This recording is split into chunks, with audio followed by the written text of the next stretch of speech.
dấu phân lên dòng tên trên thân thi ngắm như hoài sinh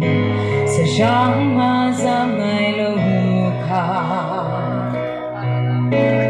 xoan đầu ra tô na cần có mình tôi nên mình lên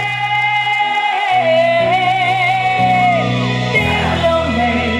tiêu lâu này đừng có mình có lâu dấu pha dấu ra lệ sẽ sáng mà ra ngày lâu ba mình lớn đi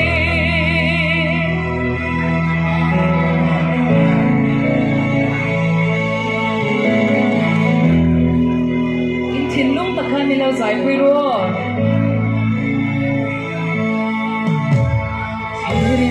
về là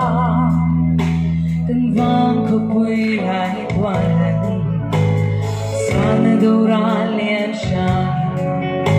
lại qua lên về lên cần ra mấy con em lên in có mấy con em lên